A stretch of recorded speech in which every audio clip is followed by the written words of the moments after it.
All right. I call to order the city council meeting with the public hearing November 5, 2024 at 7:10 p.m.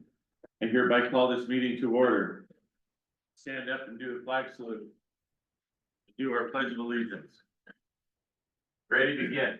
I pledge allegiance to the flag of the United States of America and to the republic for which it stands, one nation, under God, indivisible, with liberty and justice for all.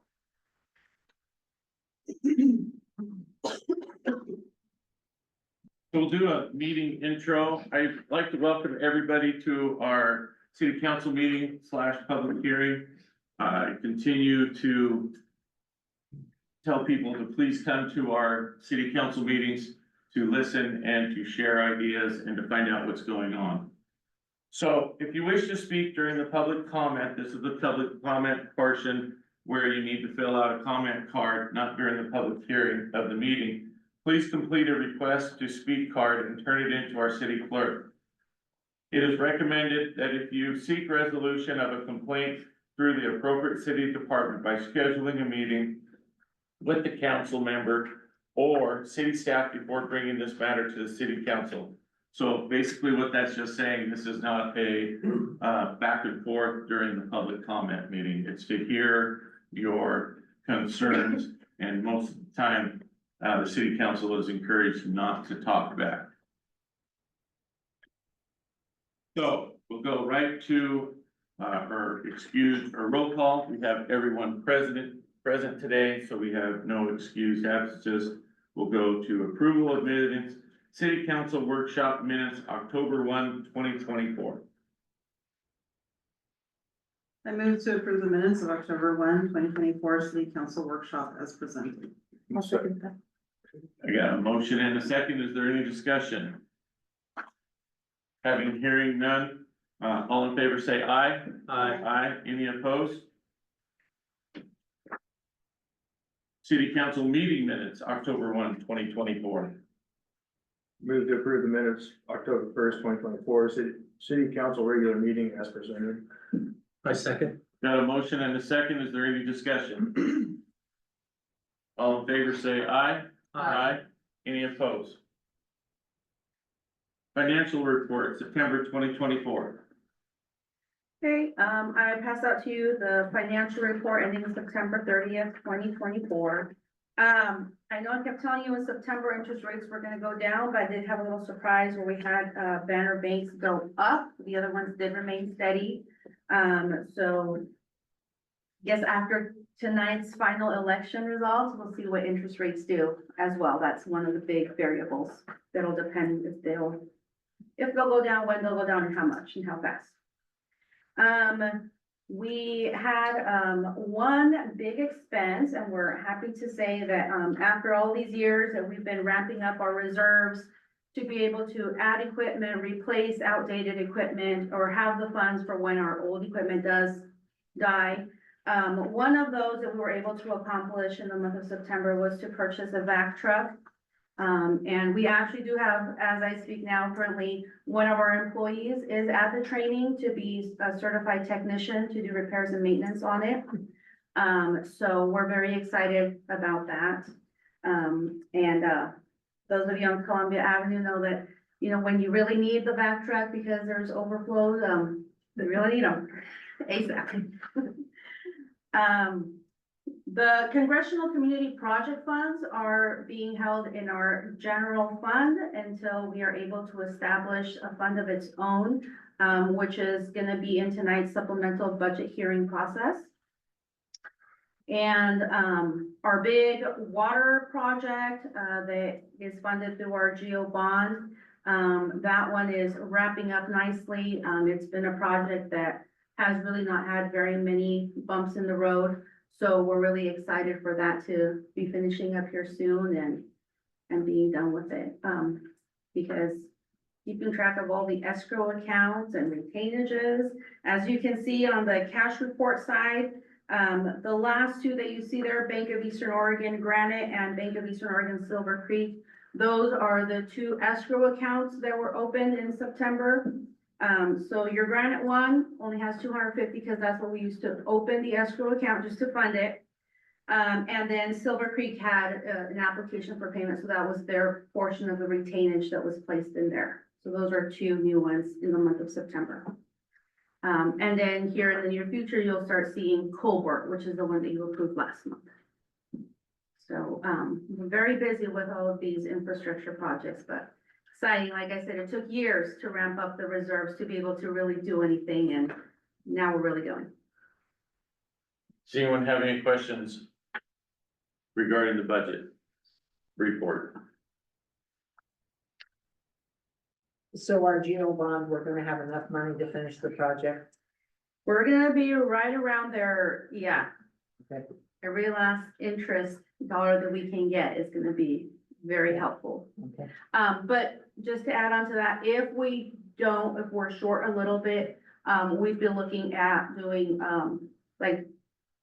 depending on what, most likely the water reserve during, having the water reserve fund the remaining portion. Anyone else have a question? When's that projected to be done? We're kind of wrapping up in this next month or so. Okay. Switching over to the water stuff in December is what Mike said, like the old system to the new system. Filling up that 1 million gallon reservoir. Certifying 36 CFI or whatever that is, or water stuff.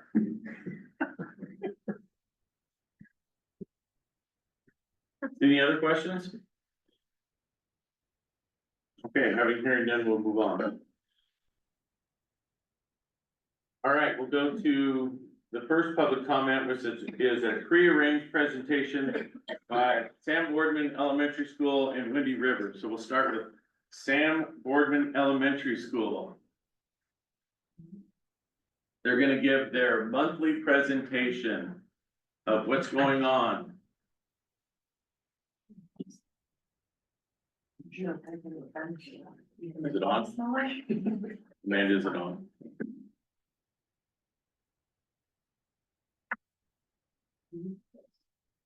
Your big voice. You know, you never go through your big voice.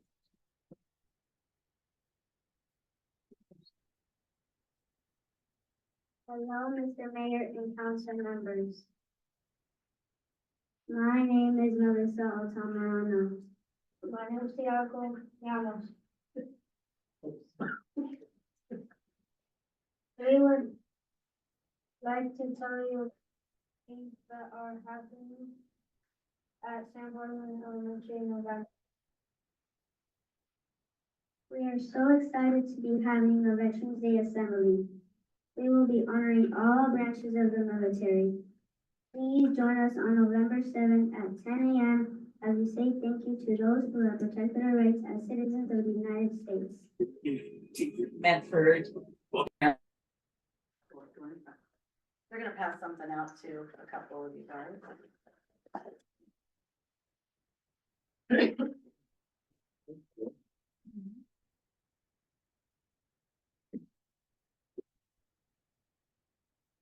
Week of November 12th through November 14th, we will be having a week of science activities. There will be fun experiments in class.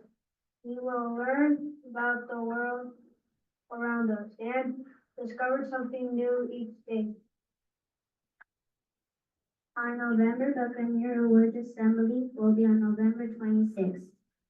This is a time where we celebrate our friends who receive Student of the Month awards. November's focus on assertiveness, which means saying how you feel with kind words. Also on November 26th is our annual family feast. Families are invited to attempt the feast and enjoy lunch with their special donut SBE. We will have special guests from the community that will serve food to the families. November 27th will start our long holiday weekend. We can't wait to spend extra time with our friends and families during special times. We hope you will have a great November and we will see you in December. And thank you for your time. Oh.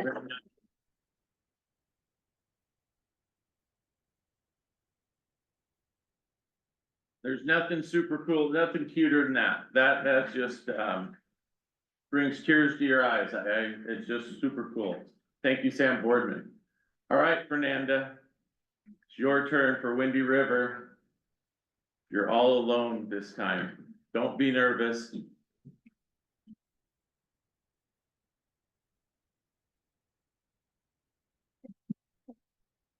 Hello, City Council. My name is Fernanda, and I am here to give a monthly report from WRE. Last month, we had a Red Ribbon Week, and to celebrate it, we had our students dressed up.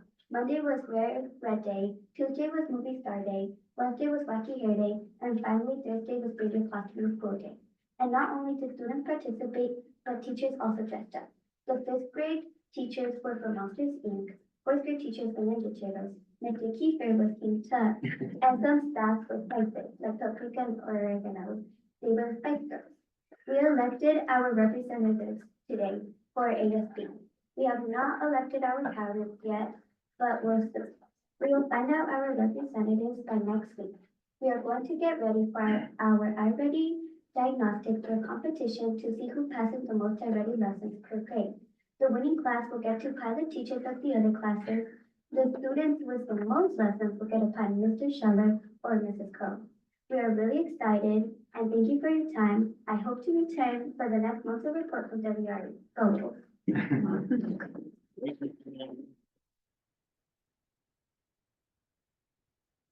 Mr. Mayor, Yes.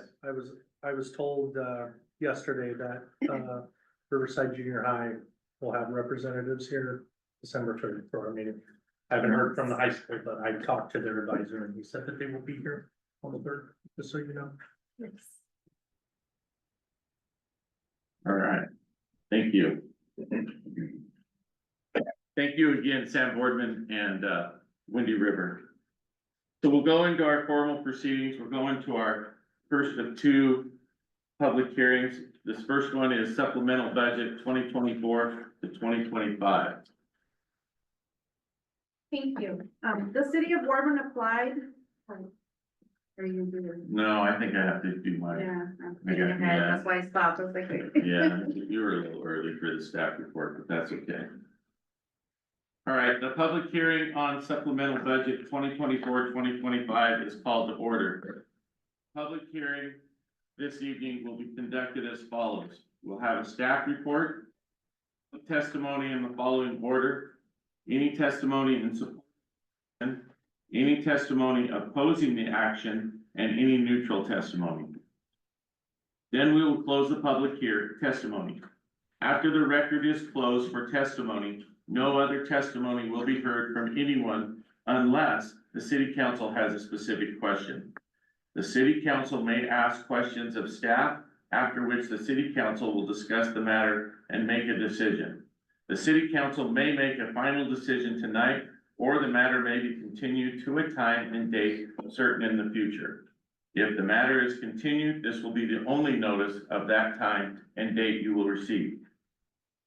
If you wish to speak, please fill out a testimony form and submit it to the city clerk. I was wrong, you needed to fill this out, so thank you for filling that out. I will recognize those people wishing to speak.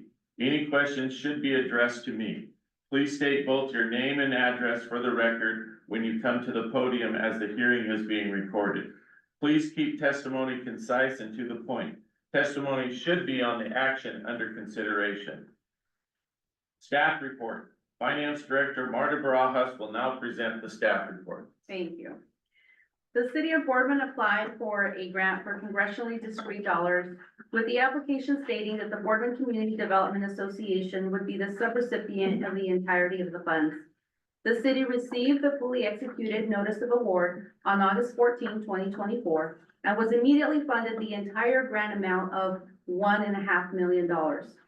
This grant was issued out of the U.S. Small Business Administration Office and is also referred to as the Fiscal Year 24 Community Project Fund. This grant was accepted by the Boardman City Council, along with the terms and conditions that accompany it.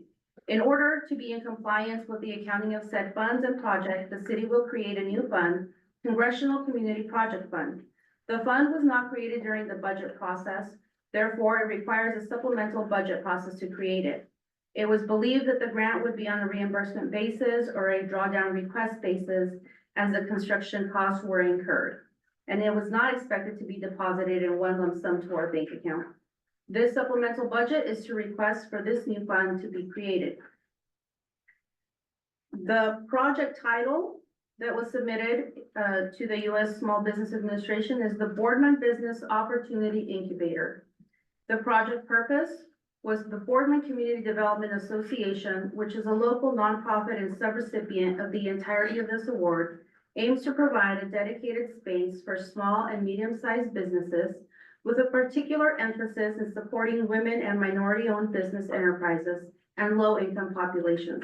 This project addresses a significant community need by fostering economic development in Boardman, which currently lacks sufficient commercial activity and startup locations for small businesses. This initiative will enhance the health and vitality of Boardman, especially for disadvantaged populations. The development will create a space through a public-private partnership. Initial conceptual design has begun, although construction has not yet started. A National Environmental Policy Act review may be required, and if so, a categorical exclusion is expected. The overall facility construction is estimated to cost $1.5 million and will be situated on property owned by the Boardman Community Development Association. The facility is anticipated to cover approximately 5,000 to 7,000 square feet and will house multiple business opportunities within. This development will benefit the city of Boardman, residents, and the surrounding communities in Morrow County and the region. No matching funds, personal or equipment, other than those required per code as part of the structure installation, are anticipated as the project proceeds to final design and construction. The period of performance is September 1st, 2024 through August 31st, 2028. The fund accounts for the interfund transfers from the general fund, which currently houses the money, and with possible interest earnings of $45,000 for the year. The appropriations are the full $1.5 million. If BCDA were to start construction immediately, and the $45,000 is allocated to the contingency. All appropriations will be for construction as stated in the grant agreement. And that is what I am asking to be allowed to create a new fund. Is there any additional correspondence beyond those items? No. No. For the public testimony of this part, does anyone wish to speak in favor of the action? Does anyone wish to speak against the action? Does anyone have neutral testimony? Does the city manager wish to provide rebuttal? That would be negative. We have no comment. The public testimony portion of the hearing is now closed. Is there any discussion by the city council? Where's the building gonna get built? BCDA has their property on Northeast Front Street. Exactly where? Right next to the, BMC, the old The old BMCC BMCC building. building? Okay.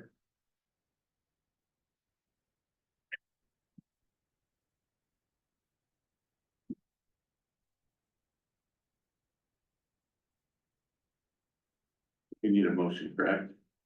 No? No, that's further down the agenda. Oh, that's down at the later part, sorry. All right. So we'll move on to the appealing part for the next part, public hearing appeal of CUP 24-000001 to be continued. The public hearing on appeal AP 24-000002 of conditional use permit CUP 24-000001 is called to order. The hearing tonight will be conducted as follows. There will be a staff report, There will be a spot for additional correspondence. We will have public testimony in the following order: the appellant, the testimony in support of the appeal, testimony opposing the appeal, neutral testimony, rebuttal, if any, by the staff. We will then close the public testimony. After the record is closed for testimony, no other testimony or comments will be heard from anyone unless the city council has a specific question. Questions for staff, if any, from the city council, and discussion by the city council. The city council may make a final decision tonight, or the matter may be continued to a time and date certain in the future. If the matter is continued to a time and date certain in the future, this will be the only notice of that date you receive. The criteria that apply to the application in this case are listed in the staff report. These are the criteria the city council must use to reach a decision. If you testify, please make sure your testimony is directed toward these criteria or other criteria in the city's comprehensive plan or development code that you think apply to the decision. Also, please describe how your comments relate to the criteria.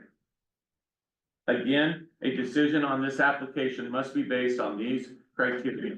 Despite the importance of other issues or concerns, the city council can only base its decision on whether the evidence shows the application meets the criteria. If you wish to speak and have not signed in, please sign in with the city clerk and I will call on you. Because the hearing is being recorded, please state both your name and address for the record when you come to the microphone. Please keep your testimony concise and to the point. Any questions of staff, the applicant, or the city council should be addressed to me. Written testimony or documents may be submitted to the city clerk. Based on the number of people, we will limit public testimony to 3 minutes per person.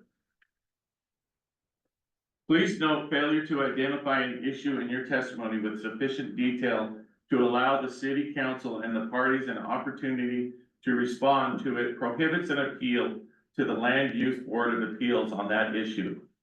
Similarly, if the applicant fails to raise a constitutional or other issue regarding the proposed conditions of approval in sufficient detail to allow the city council to respond to it, and action for damages in circuit court on the issue. Do any members of the city council need to disclose any ex parte contacts, bias, or conflicts of interest?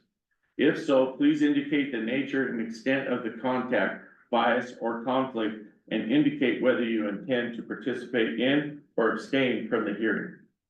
Do I have any conflicts of interest?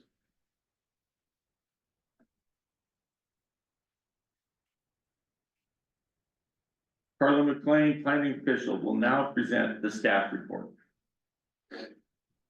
Thank you, Mayor Kiefer. So, bear with me, I'm gonna talk from here. We tested it earlier and the microphones picked me up. So hopefully everybody in the room can hear me as well, but basically speaking to you all. I'm gonna share my screen and I'm gonna share, some video tonight. And let me just accomplish that. So I want to frame this before I roll the video, and then I want to just talk a little, and I'm gonna kind of do a voiceover on it as well. And I've got 2 different videos I want to share. So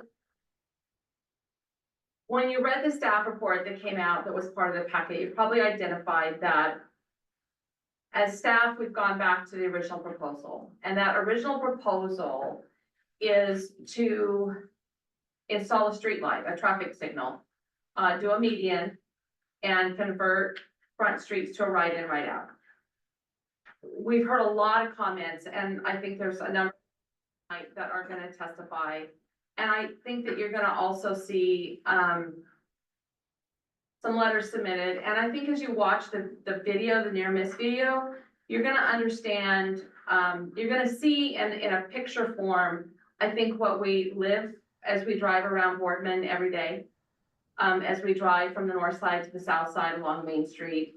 I know that when I come into town in the morning and I come off the westbound off ramp and I need to make a left-hand turn to come to City Hall. Depending on the time of day that I hit that interchange, I can sit there for several minutes to find a space to get through that's safe.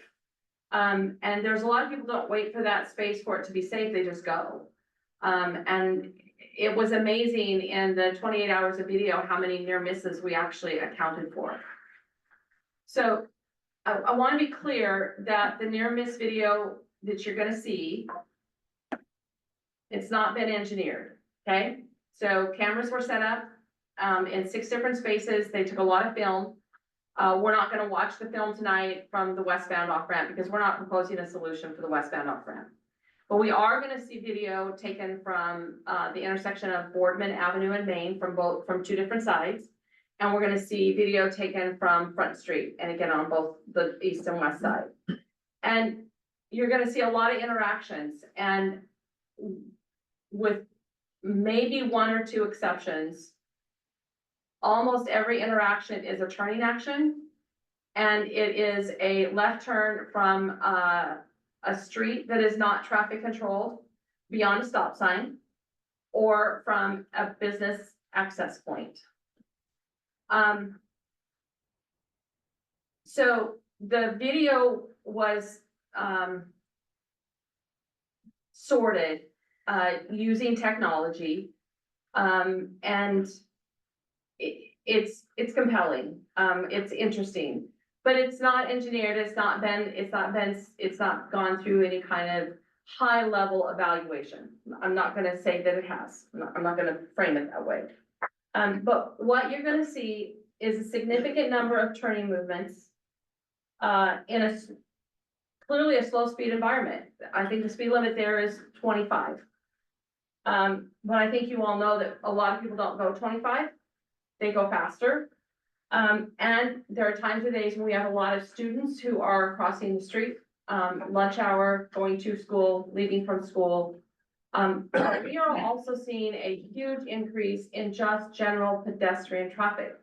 If you're out and about during any time of the day and are anywhere on Main Street, you will see people walking and occasionally bicycling. There was a lot of bicycling this summer. It's gotten less as it's gotten cooler, but there's a lot of pedestrian traffic out there as well. So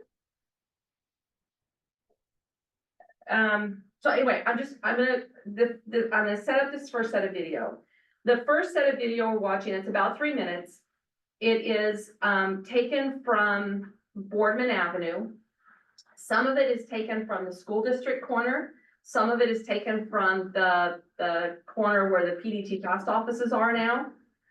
In some of the video, you can see the flashing RRFB. In some cases it's working, it's flashing, in some cases it's not. You can't see it in all of the video. But I'm just gonna talk you through this. When you see the video, there will be 2 lines will appear and 2 boxes, and there'll be different colors, and there'll be different colors through all the video. The boxes are defining the interaction. So when you see the line and you see the box, you know, that's one of the parties. And again, in some cases it's 2 cars, in some cases it's a car and a pedestrian, in some cases it's a car and a motorcycle or a bicycle. So I'll start this one.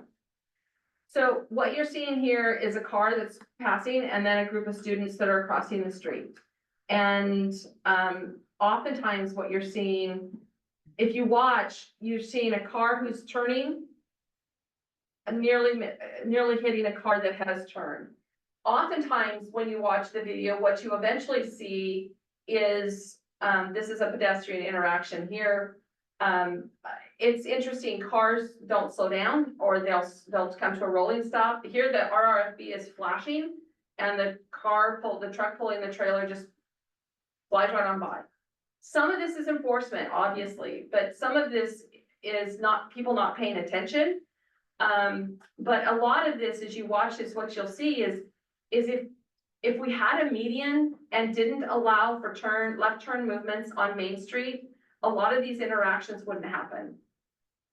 If we had a street light, then we actually stopped traffic and stopped pedestrians and determined when they should go, again, we wouldn't see these interactions. And sometimes one interaction, you see where they've identified one interaction, but immediately another car shows up. And if they had collided, it wouldn't have been a 2-car collision. It could have quickly become a 3-car collision. So again, this is 2 days worth of video. I think that one car swerved to not get hit by the car that was turning. I mean, it's kind of interesting as you watch this. And again, I think as drivers in this environment, there are times when there just isn't a pause and we get frustrated and we take the turn when we think we can take it. I think there's education that can happen here as well. There are times when you can see pedestrians crossing and they're not using the RRFB. I don't know how we encourage them to use it. You know, there's a number of things that can happen here. But as you watch this, just identify that as you're seeing those left-hand turn movements out of the businesses, if there was a median there, it would look different. The activity would or the potential interactions would not be, they wouldn't even be an option.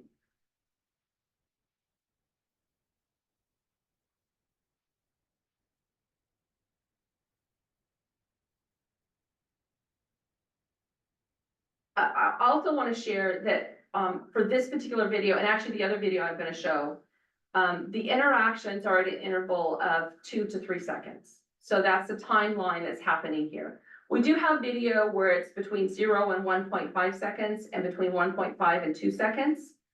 But there's only probably about just barely a minute of that, not very much. Most of the near miss happens in that 2 to 3 second time frame.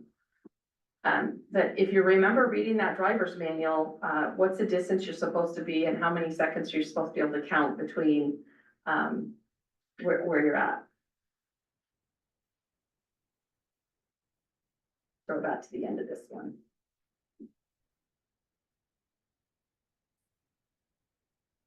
Okay, so the second video I'm going to show is from whoops. I'll get this handled here a second. So this one is from Front Street. So reorient yourself. You're now on the corners at Front Street and you're looking north. So you're able to see what's happening at Front Street and you're able to see what's happening with the driveways into the 3 businesses there, the Chevron, the C&D and the Sinclair. So again, I'll just play this and what to keep in mind is that the proposal that staff has put forward is that Front Street become a ride in, ride out. And almost every one of these videos has to do with an interaction that if you couldn't make a left turn here, it wouldn't have happened.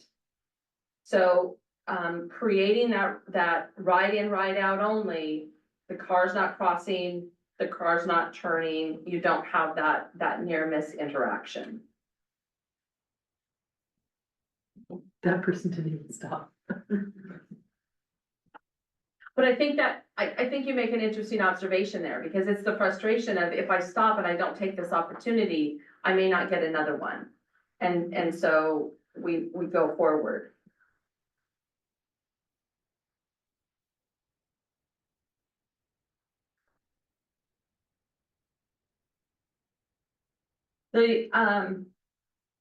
The other thing I want to just reinforce as we watch through this, and again, we don't have to watch the whole 9 minutes. That's a long time to watch. We can watch a couple minutes here so you can get a sense of it. But the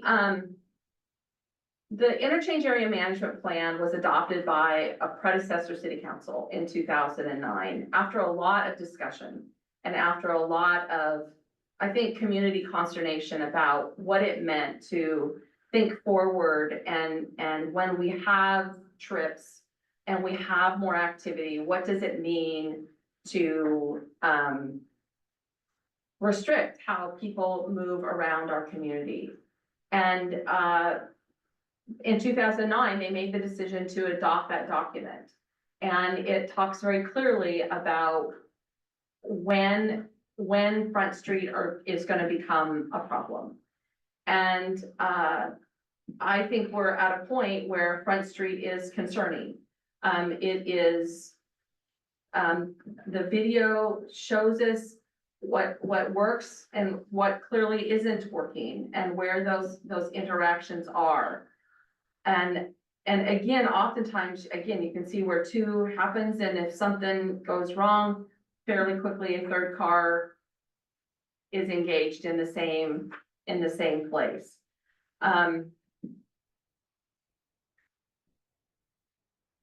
This one actually involves a pedestrian, and again, that's a protected sidewalk, but doesn't have an RRFB attached to it. So what a street light or what a traffic signal would do would provide some gaps and provide some benefit to kind of down systems, so to speak. So if you've got a traffic signal at Boardman Avenue, you have the ability to stop traffic. And that means that people that are coming off the westbound off ramp or coming off the eastbound off ramp can make a turn and get out. They would have the ability at the off ramps, we're not restricting the off ramps, they would still have the ability to make a right or a left-hand turn. But those folks at Front Street would need to make a right turn. And go around a block and get to Boardman Avenue to be able to make that left. It's a learning process. The people who live here are gonna figure it out pretty quickly. 1 or 2 trips downtown and you're gonna, okay, I gotta go around the block here to get to where I wanna go. If I wanna get to the Sunrise Cafe, I've gotta go around a corner. People who are traveling and coming into town, you put the signs up, you let people know how you get back to Interstate 84. They figure out how to get around and about and find out where they're going. So that's about half the video. Unless you guys want to be enthralled with more, I can stop it. I just. Only a little question for you, this is more clarifying. Sure. What's your definition of a near miss? So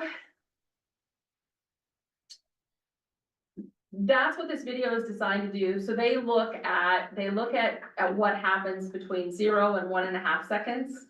And then they evaluate between 1.5 and 2 seconds, and then they evaluate between 2 and 3.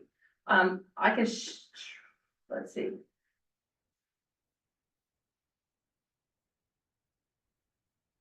So this particular video here is just one interaction, and this interaction is at the 1.5 to 2. No, excuse me, this is the 0 to 1.5. And this is, we're back at Boardman Avenue. Now, this is not the best of example because the pedestrian and the car is the interaction and the pedestrian waved them on, but that's at the 1.5. 0 to 1.5. This is at 1.5 to 2, same location. So the interaction was the 2 cars there. And there'll be a second one here. And this is a pedestrian one. And again, this was an awkward one. The van is stopping on the corner to let the pedestrian go past. Let's see, I will pick this one up. This is also a fairly short one. This is at Front Street, and this is between the 0 and 1.5. And I believe there are 3 of these. So here's a motorcycle, small motorcycle on a car. This one's at night. A little harder to see. So those are a little bit closer. So I think, you know, the weather the day this was done, the sun was mostly shining. It was back in September, just after Labor Day, if I remember right. That Wednesday and Friday is when we had them analyze the video. You know, what if it was raining? What if it was night? What if there was snow on the ground? You know, 2 seconds could be really tight. Are we allowed to interact? Sure. So, just from what I'm watching here, I don't really see a lot of near misses. Again, my opinion, the other thing is if I based all of my decisions on what is considered near misses, I would never leave my house. Like, we operate in a society where near misses happen all the time, so do we just close ourselves off, or do we learn to adapt? I mean, outside of a couple of pedestrians maybe walking out when they shouldn't have, or a car turning when they probably shouldn't have, when there was a pedestrian there was a truck at the end that probably cut across there. Outside of that, I didn't really see any near misses like it's being explained. Again, my opinion. You know, and and if we were talking about like considering this near misses, I think if we went to a major city, they would laugh at our definition of a near miss. Like, I've driven through New York City, I've driven through Chicago, LA, Boston, not even close. Again, just my opinion on my own, you know, my own personal. And I'm gonna stop right there because we have discussion later on. Got you, thank you. So Carla, is that all of your staff Yeah. report? Yeah, I mean, I think there's folks here tonight who, are gonna testify. I'll let the community chime in as well. We've received a number of letters, you know, in support of doing something. A letter from the chief, we've got a letter from the school district. I've got an email from Leslie Pearson in the record. We have a letter from Kathy Street. So there's concern in the public about what's happening, and that there's concern and, I think a request for something to happen. You know, and staff's recommendation is to look seriously at a full traffic signal, a median between, basically Front and Boardman Avenue. So, yeah, we can go ahead and hear from, those who are, I think your order will be the, Well, appellant. the appellant is first, Yeah, and then anybody who would be in support of denying. and then in favor and neutral. Yeah. And then staff rebuttal. All right, so for the presenter, or for the ones who came, the youth who came and gave a presenter, you guys you can say as long as you want, and it won't be rude if you have to leave as well. Just wanted to share that with you as well. If you want to stay, you're more than welcome, but it's not rude to leave if you wanted to. Thank you. So we'll go right on and we'll ask the appellant to testify first. I think that would be you, Mr. Appellant. Mr. Mayor. Good evening. Can you hear me? This is Jennifer. Copy that. And you're not held to the 3-minute testimony. Oh, good. Thank you. I appreciate that. Good evening, Mayor and City Council members. My name is Jennifer Brager, the attorney representing the appellant, Hattenhauer Distributing Company. My address is 121 Southwest Morrison Street, Suite 1850, Portland, Oregon 97204.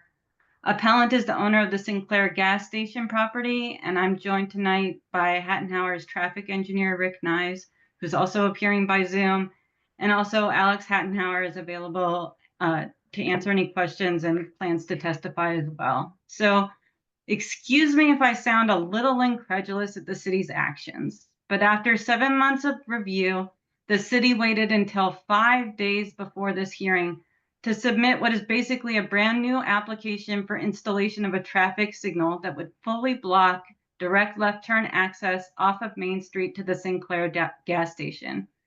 Despite the surprise and displeasure of city council members that staff had not done any outreach about the then proposed Hawk signal and median at the last hearing, absolutely no outreach has been done about this latest proposal for a traffic signal. Appellant spoke with Yvonne Navarro, owner of Cafe Cultura, and Karen Purcell, owner of the Sunrise Cafe, and neither of them had been told about the change to a traffic signal. The sudden bait and switch cannot be approved at this time for lack of transparency and the inability for affected members of the public to formulate comments. This is the city staff penalizing my client for participating in this public review process. The time is now to withdraw the application and to tie any proposal for any type of signalization and median between the I-84 off-ramp and Boardman Northeast, and to wrap its consideration into the transportation system plan update that is currently underway, or deny the proposal for failure to comply with the law.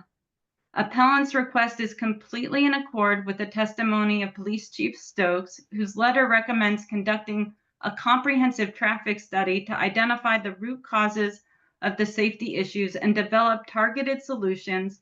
And the middle school principal in a letter today also wanted to see more study.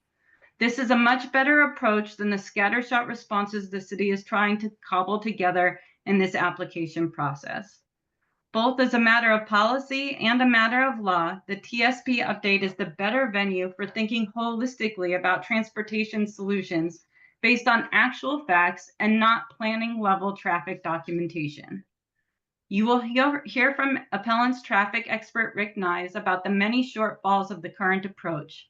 Namely, the city does not comply with the state administrative regulations that require compliance with the manual on uniform traffic control devices to justify the installation of a traffic signal. The city would not be able to comply with the manual because traffic volumes are too low to take the next engineering step to assess a traffic signal. You've seen the video tonight of the so-called near misses. What they show is that in some instances, drivers may not be very good at driving or may not be observing traffic laws, but this is not a traffic volume problem. None of the videos show a large amount of students crossing the street in unsafe conditions, the purported purpose underlying this application.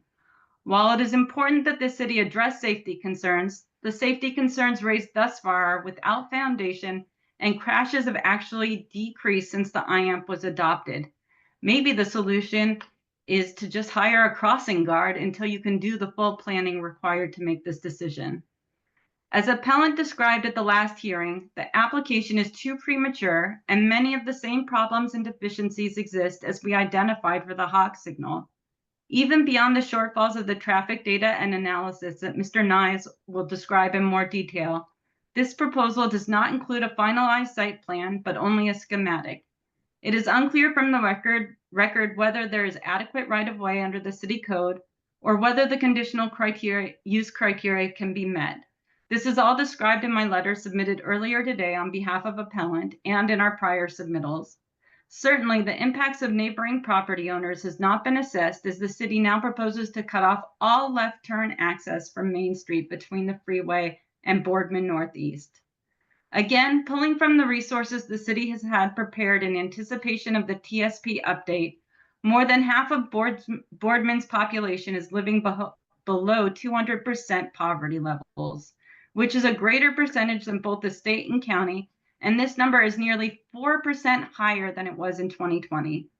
Additionally, Boardman has a larger representation of people that identify as Hispanic or Latino at 73.5% of the total population. Cafe Cultura is a Latina-owned business, and a majority of appellant's employees at the Sinclair station are Hispanic. Yet a proposal like this that could cost jobs if customer traffic is reduced would be a failure to consider in connection with this proposal. Also, as shown by the TSP preparatory documents, the update process now ensures that these equity issues are taken into consideration. So why would the city fast track this proposed traffic signal when the TSP update is now underway and can transparently vet the proposal as part of a holistic approach to transportation planning citywide? It does not have to. The city could and should withdraw this application and reconsider it as part of the TSP update. Finally, as another matter of improper process, Mr. Hattenhauer and I also received a cryptic email at 4:51 p.m. on Friday, November 1st, where Ms. McLean alerted us to a new version of the findings and said, I am sending this to you all because we identify a couple of minor mistakes or items to clarify in the findings. A new version is attached. Nothing was attached to the email, however, and at 5 p.m. I sent a response stating the same. On Monday, November 4th, I also followed up with Ms. McLean to find out whether the packet currently on the city's website had the current version of the proposed findings. I did not receive a response until 1:33 p.m. today. To the extent that we have not had the opportunity to review or comment on the current version of the findings, which were only confirmed as available on the city's website on the same day as this hearing, appellant requests additional time to respond. Otherwise, this application should be denied. But I'd like to turn it over to Rick Nyes to walk you through some of the transportation specific concerns. And then Alex can speak to you as well. Thank you. Okay, so he can go. Is it Alex you said? No, nice. Rick Nye. Yeah, hello. Good evening. My name is Rick Nyes. I'm a traffic engineer with Greenlight Engineering. My address is 13554 Rogers Road, Lake Oswego, Oregon 97035. I submitted a new report dated November 4th.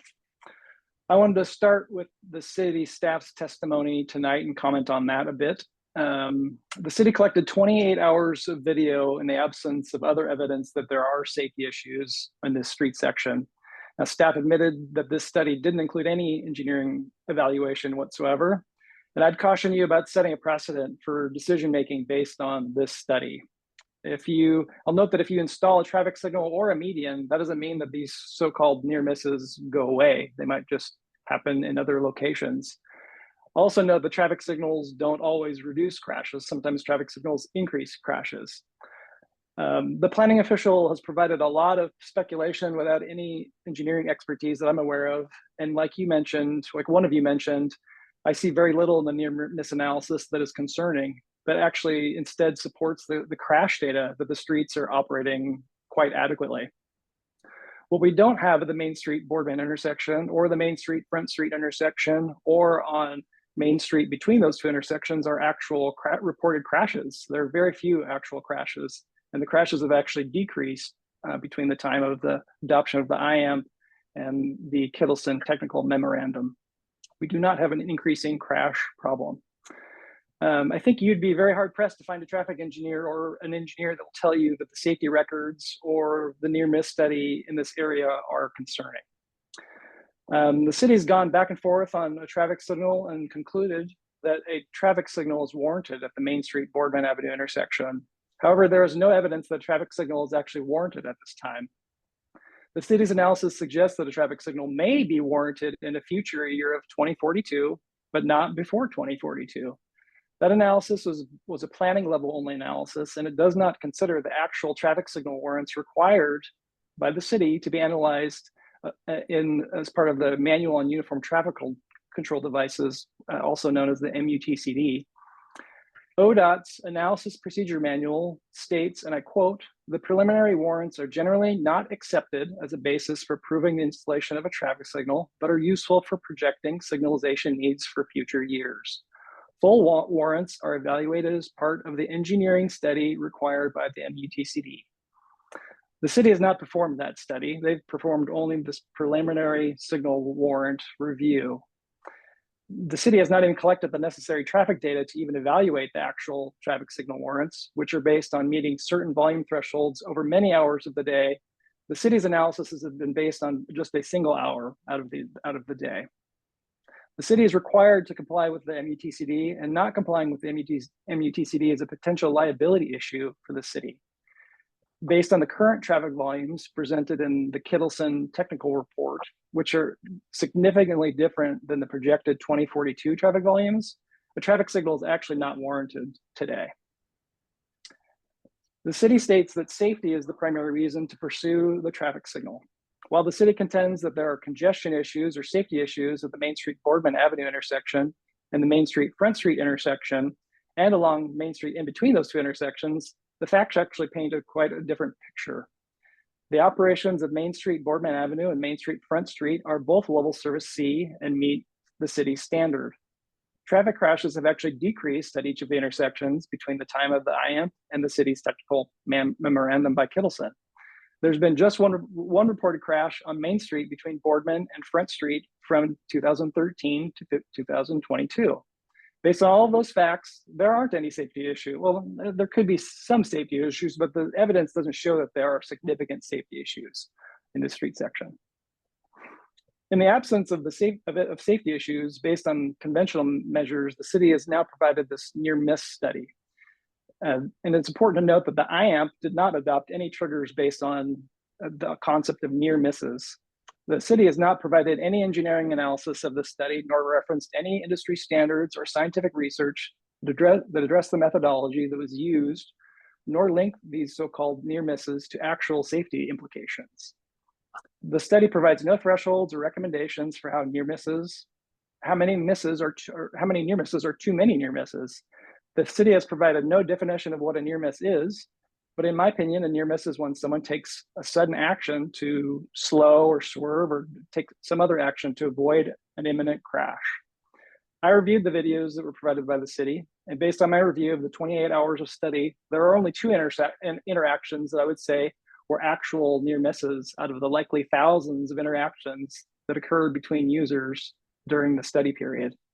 Both of those occurred at the Chevron driveway.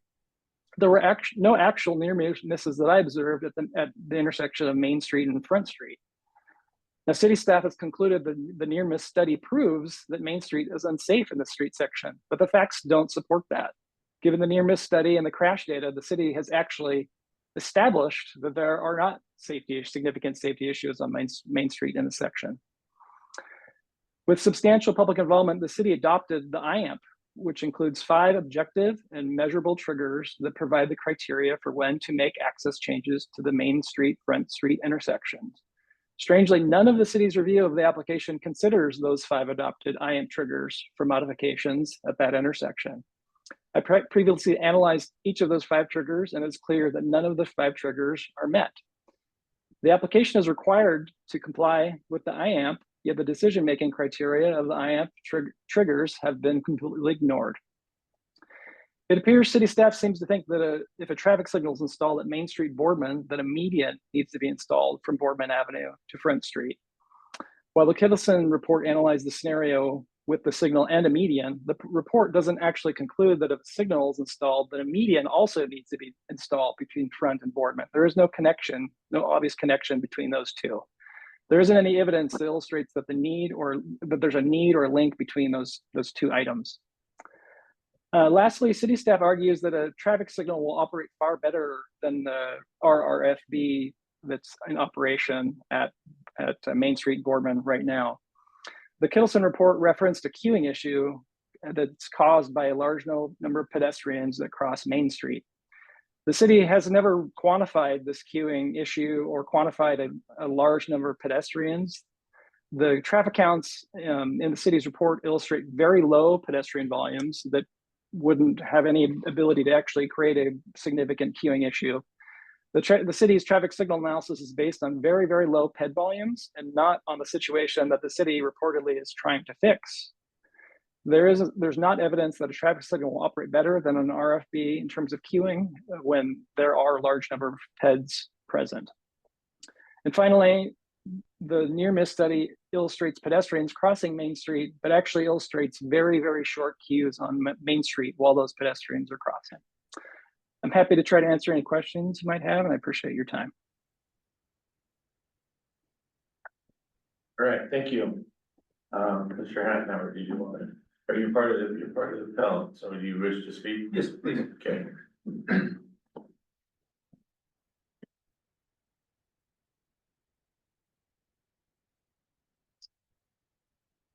Alex Hattenhauer, 122 West 17th Street, Dallas, Oregon. Council members, thanks for hearing my testimony today.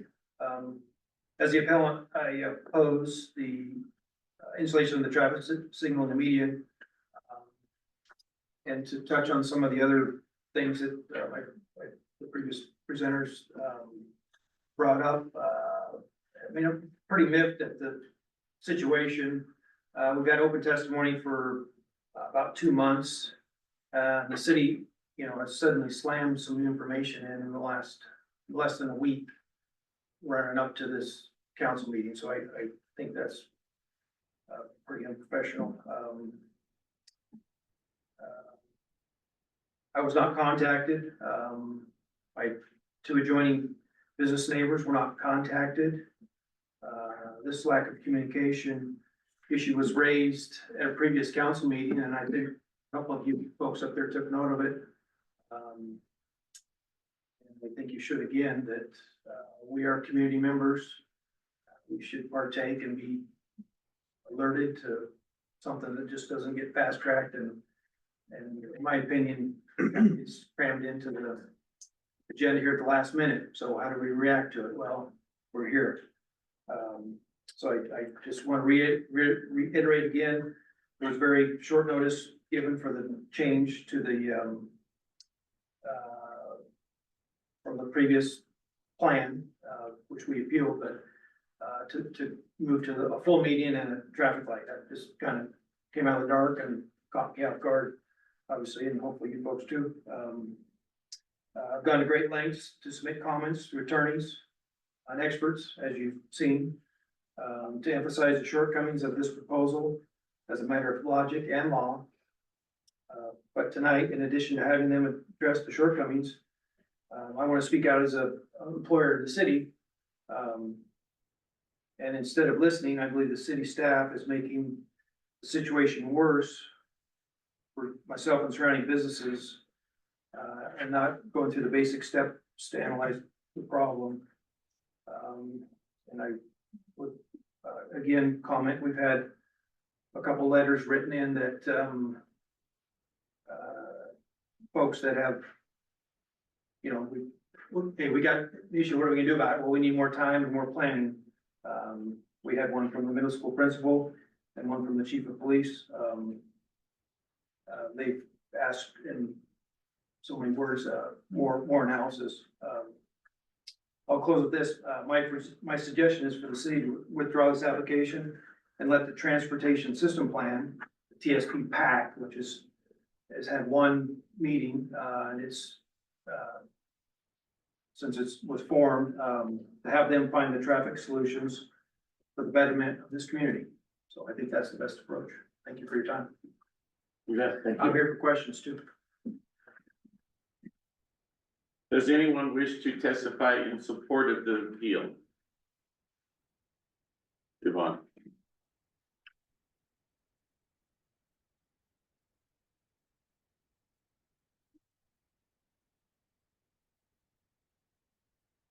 My name is Yvonne Navarro. My address is 113 Southwest Eagle Drive here in Boardman. I had submitted an email earlier today. I don't know if it was received. No, I did not receive. Okay, perfect. So, dear Mayor Kiefer and members of the Planning Commission and City Council, I'm writing on behalf of Cafe Cultura to formally appeal the decision regarding file number CUP 24-00001. Specifically, the implementation of a right-only median near our location. As a drive-through business that thrives on providing convenience to our customers, this change could significantly impact our sales and overall business viability. We were not notified of these potential changes at any point during the planning process, which has left us unprepared to address the significant impact this decision would have on our operations.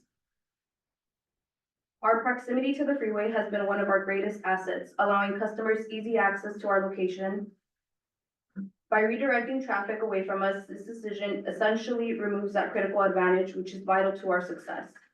Cafe Cultura, along with St. Clair, serves as a quick recurring stop off Interstate 84 for many travelers to refuel, grab a drink, and hit the road again. This convenience is essential to our business model and to the needs of the traveling public, as many travelers, myself included, prefer the convenience of easily accessible stops without venturing far into town. By stopping in Boardman rather than Hermiston or Biggs, these travelers contribute to the growth of our city, supporting not only our business, but the local economy as a whole. Limiting access to our location would not only hurt our business, but also disrupt the service that many travelers have come to rely on. We respectfully request that the commission reconsider the decision and explore alternative solutions that would not hinder access and success to our business. We fully stand behind Hot and Howard and believing that there are other viable options that could address traffic concerns without negatively affecting local businesses like ours. Thank you for your attention to this matter. We are eager to work with the commission to find a solution that serves the best interest of both the community and local businesses. Thank you. Thank you, Yvonne. Is there anyone else that wishes to testify in support of the appeal?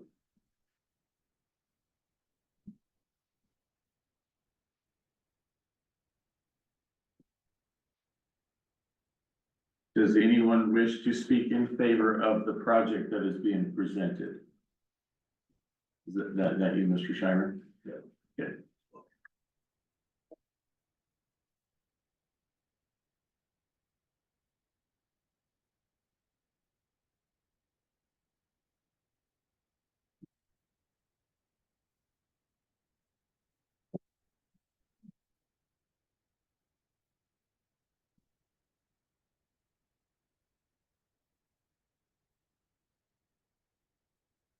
George Schreiber, 316 Boardman Avenue Northwest. I take offense that we're being referred to as northeast as well. That's the whole street. That's where Main Street divides east to west. Okay, Jennifer, please remember that in the future. I'm trying to encourage you to place actual stoplights at the intersection of Boardman Avenue and Main Street instead of the hot lighting system. As you know from personal experiences, the traffic load is so heavy at that location. The near misses of collisions between vehicles as well as vehicles to pedestrians is not a reportable stat. I'm curious to know how well the videos show some real statistics. Obviously, in my opinion, there was a lot of non-near misses, but you could obviously see vehicles having to swerve. You had to see vehicles slow down. So there are near misses. From teaching driver's ed, watching tons of videos on near misses and showing kids, I would say you had some viable near misses. I started keeping my own stats since our last council meeting that I attended between South Front Street and Boardman Avenue. Up to North Front Street, that was not on there. I've been in 4 near misses, and I've seen 3 other near misses, including one tonight. So there's 4 near misses that I've seen. Mind you, I've been gone for the past 2 weeks for a conference and hunting season. With the issues of the fencing on the overpass, I'd like to remind the council, when I was a patrolman for the city of Boardman, my patrol car was T-boned by a vehicle coming off that interstate. The out-of-state driver said she did not realize there was a stop sign, and she did not see my vehicle. I'm lucky to be alive because of my patrol car that the city paid for. I can tell you between that zone of Boardman Avenue to South Front Street, I have attended 3 other crashes in that zone. Not one, and that's since I started in 2011. So I don't know where we're getting 1 as a statistic. I know of 3 that I attended to. And luckily, no one was seriously injured. On the mid-block left-hand turns at Sinclair, Chevron and C&D, I would like to say that that has caused more problems for drivers due to there not being enough space / time for a safely maneuvered turn. That area is so crowded, I don't know, and near miss there of me turning left to go home from heading north and someone turning left to go into C&D and Chevron. That is a concern for me as well.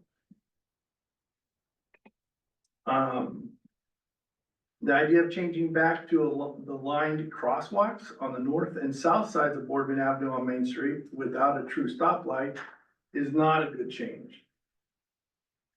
I would encourage the council to not put in line cross lights with the hot lighting system. The reason again is to keep people safe when crossing the road.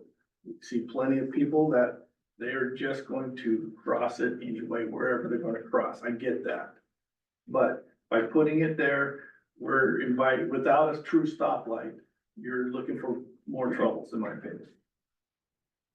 I'm not a big fan of the right in, right out only option due to how congested Boardman Avenue already is.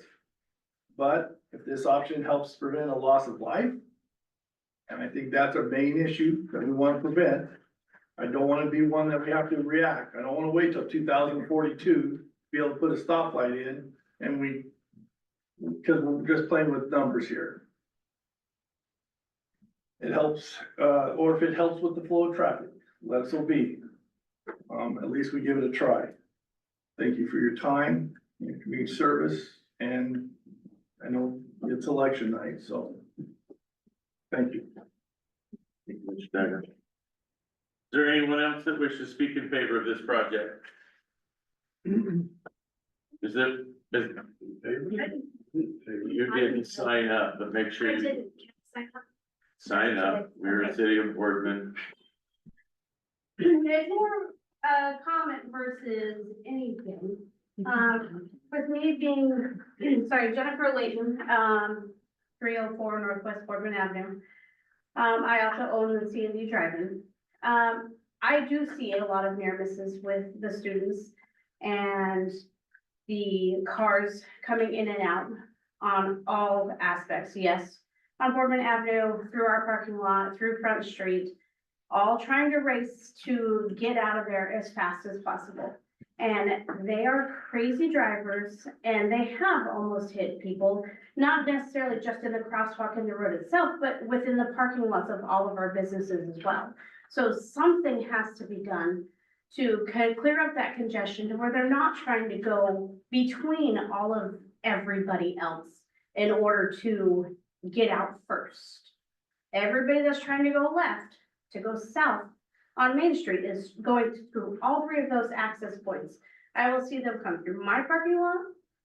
On Main Street, they'll zip behind our building, in between, they'll zip through their gravel driveway to get in between, they'll zip through the gravel driveway to get beside Front Street.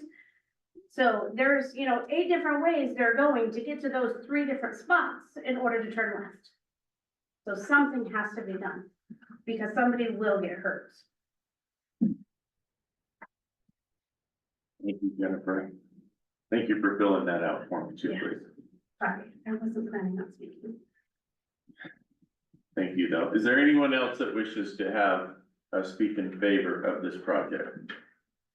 How about neutral testimony? Yes, I signed up already, it's over here. you did you turn it in? I signed up.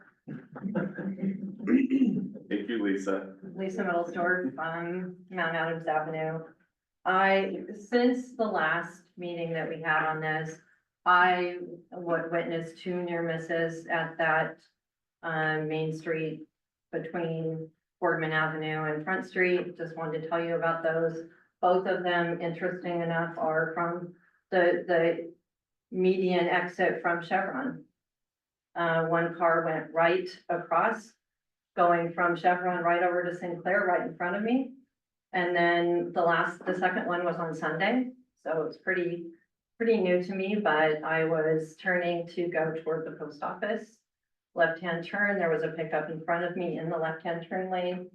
Car came from Chevron, right across as if they were going into Sinclair, but instead they turned right into the oncoming traffic lane so that they can make a left-hand turn onto Boardman Avenue. I guess listening to the appellant, I do have a couple comments. I don't know why we brought race up. Not sure what that had to do with this. And my next comment is that I think maybe you should take some more time and go through the TFP process and do this right. So that's my comments. Thank you, Lisa. Actually, I really do think we need a median between Front Street and Boardman Avenue. I think that would stop. And you talked about bad drivers, but we have drivers. That's what we have, is drivers. Thank you. Is there anybody else that wishes to have neutral testimony? Does staff wish to present any rebuttal? A bit, yes. I'm gonna say a couple of things and then I know, our attorney is here as well. So, the comment about we haven't reached out, there was outreach at the beginning of the project. We did reach out and talk to a number of businesses. Maybe we didn't catch everybody, but Brandon and I spent quite a bit of time talking with folks before we got into the public hearing process with the planning commission. And Carla, Just to clarify. Just to clarify on that, so that was when I first started, it almost, well, it was a while ago, a year ago, and our original concept when we met, it was the stoplight, was it not? It was. So the original concept has always been the stoplight. When we met with the businesses, we got some input, and then we made some concessions, and we were looking towards the, thank you, the Hawk signal. When that was appealed again, we're like, all right, well, let's really get the information, and from there, we clearly could see that it merited a stoplight. So when they talk about this sideswipe, then we have been talking about a stoplight for how long, chief? A couple of years. Okay, so to say you're sideswiped is, I think it's a misnomer. It's been talked about for a really long time, and I personally apologize to Yvonne. We really did. We went to every business, we even made a list. That is absolutely my fault if I didn't contact you, so I'm sorry for that. And that really was a year ago, Yeah, when we made the original. it was probably closer. Yeah, it's been quite a while. The other thing, I did some quick math here. The traffic engineer, the appellant's traffic engineer said that he saw maybe 2 near misses in that video. That's 2 near misses in 28 hours. That would be, and he said they were significant near misses. That would be 626 in a year. I mean, that's a fair number of, you know, how many of those near misses might have become an accident? It's just, you know, again, staff are responding to a long-term request from the city council to address the issue. And the identified solution was a traffic signal, and that's what we're trying to accomplish. So, you know, at this point in time, it really is in your hands.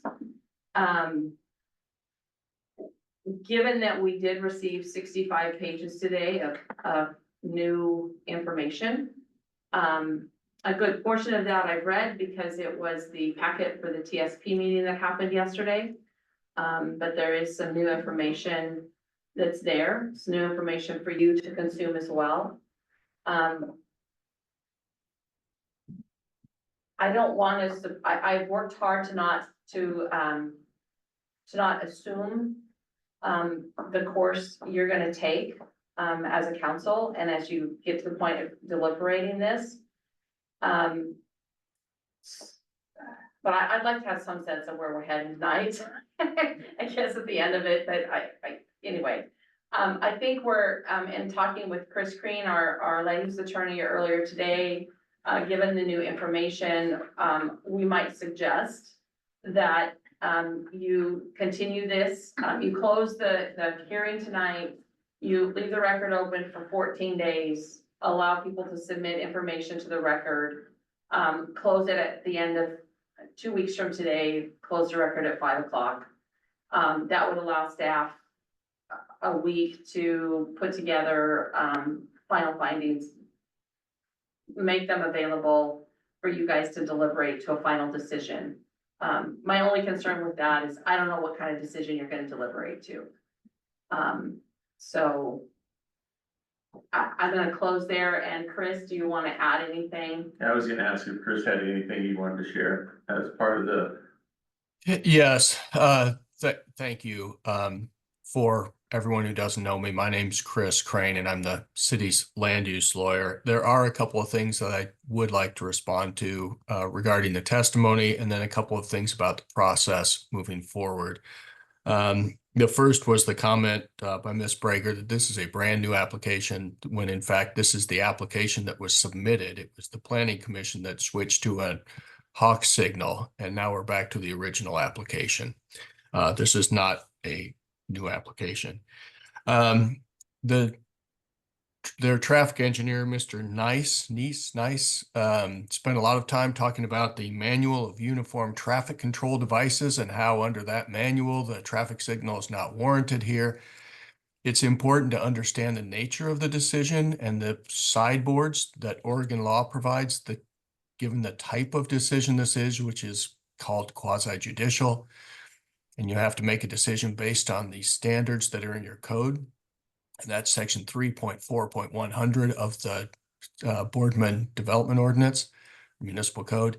The manual of uniform traffic control devices is not found anywhere in those standards. It is, I understand that traffic engineers think it's the Bible, but planners don't, and certainly city councils don't. The manual of uniform traffic control devices is not an approval standard here. The question is whether the city council thinks a traffic signal is warranted at that intersection. And if you do, the next question is, does it meet the standards in your code? Those standards are addressed in the staff report, and in every case concludes that the standards are met, and nobody tonight has addressed any of the standards in chapter 3.4.100 of the municipal code. So there's evidence, very substantial evidence in the record that the approval criteria for a traffic signal at this intersection can be approved. The question is whether the city council thinks it's a good idea. And the traffic engineers would base that decision on the Uniform Traffic Control Devices Manual. The city council may have other reasons for believing that it's necessary. With respect to the process, the city is the applicant, so the city gets the final word. You could arguably make a decision tonight, but I think Ms. McLean is correct. There was a lot of information that was submitted into the record at the last minute. If you want time to read through that information, consider it, deliberate, it's probably a good idea to go ahead and hold the record open for 2 weeks, allow people to submit whatever other evidence they want into the record, and then we'll close the record. You can consider all that stuff, and we'll come back in 3 weeks or a month, and you can make a final decision.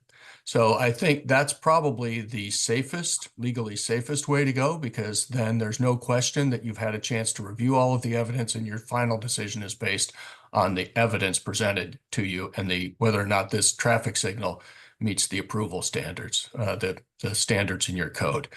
So again, I think you have two options. You can either hold the record open for a couple of weeks, then close it, come back in a month and deliberate, or you can go ahead and make a decision tonight. Either way, the decision is up to you.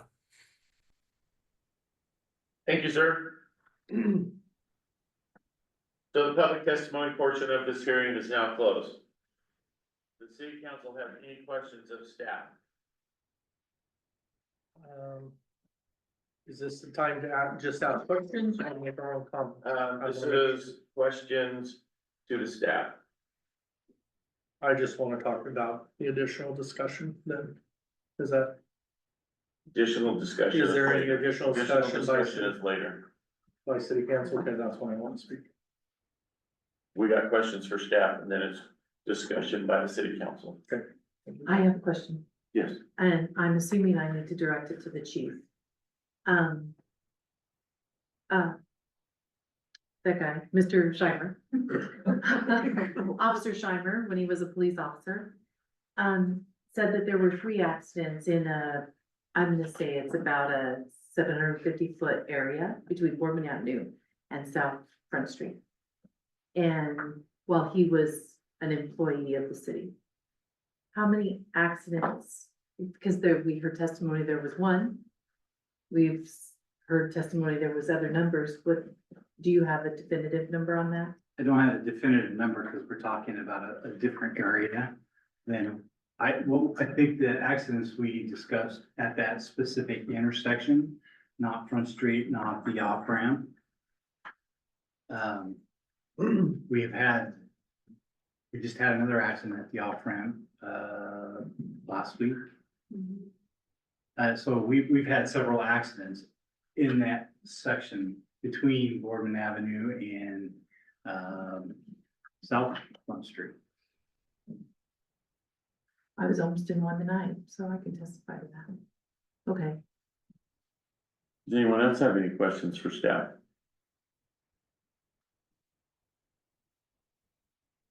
Okay, is there any additional discussion by the city council? This is your time, sir. Thank you. So just a couple of things or whatever, somebody asked what, they didn't know why race was brought up. I think what it boils down to, what I understand he was saying, he was talking about how loss in sales could affect employment. There is a large amount, probably almost all of them are Hispanic that work at Sinclair, to my knowledge, okay? And we have Hispanic owned businesses. you know, at some point, this could this decision could affect another side of town. And I counted at least 18 minority-owned businesses.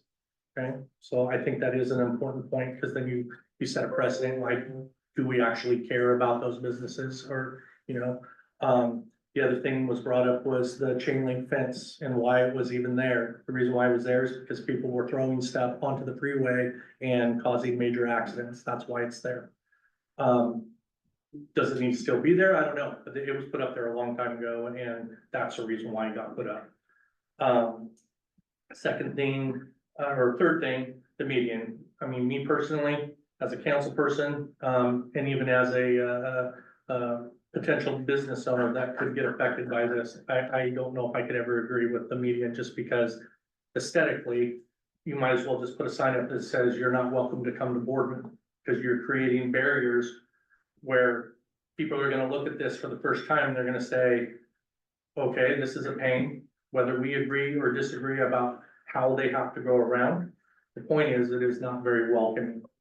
I mean, I've driven up and down this freeway thousands of times, and the only cities that I know of personally that have any kind of right turn only was Portland and, you know, the downtown area, and Albany. Okay, Biggs, Hood River, the Dalles, they don't exist there. Okay, I think maybe Baker might have one, I think. The Grand, Pendleton, they don't, and they get significantly more traffic than we do. And I just don't think that it's a good idea. Now, it doesn't mean that I'm against traffic control at that intersection. I mean, we all know that there's issues there. But a median, I don't think I could ever agree with, just because you know, if you look at it from the business standpoint, I looked up the stats, 20%. That's how it negatively affects businesses, and unless you're a business owner, you wouldn't know that, and it wouldn't be affected by you. Okay, the way I look at it is the people that are making these decisions, are their paychecks going to be affected if something like that is added? No. But the people that are business owners, people that own these food pods or whatever, they're going to be directly affected. I already saw what the effect was when we did the road project. I mean, you're basically telling them to close up shop and go somewhere else. That is, again, my opinion, in my opinion. It's on the other side. Yes. Shouldn't talk about that side. Okay, but this decision here will eventually affect that area, and we already know that, and that median's gonna be even worse. So, anyways, that's my 2 cents. Yeah, we'll keep on the north side. Anybody else? So, just some thoughts that I had. One, I'm not sure, and I realize, Counselor Rocco just threw out a 20% that he found from somewhere. But I'm not sure how, businesses are determining that this is going to negatively impact them, and by how much, because I haven't heard that, from anyone. But just personally speaking, you know, when I've gone to a lot of these establishments, because I do like to support local, I preferred to go around. And if I had to turn left, I would go back, right, and go to the stop sign, because it gets crazy. Like, the you know, the thought process for the drivers isn't all the same, obviously. But it wasn't an inconvenience. It's not like I had to drive several blocks, right? Like, especially just the way that it was set up, right? Like the drive-through, like, it's easier to come in this way and then go back around if I had to turn left. And what I've heard from residents, and there was people publicly posting this just recently, is they actually avoid going to the businesses because of the traffic, because of how crazy it's getting. That there are people that are like, I just can't go during certain times, right? So I think when there's any sort of safety that can be improved, it can actually help, right, with getting people in and out safely from the businesses. I think every town is different. And I know, you know, Councilor Rockwell, I can point out different cities and different things. Like, I'm in Hermiston a lot and I've seen some of the changes there and I can say there are certain places that I'm like, something should be done. And then there's other places where I'm like, oh, okay. I don't see it impacting like you know, if it, like, I don't think we took this lightly. When I first started here in the city council, that was kind of already on the table. There was already the discussion, there was already studies going on about this. And I kind of walked in, and one of the things that I think all of the members that were on the city council at the time said was, how is this going to impact the businesses?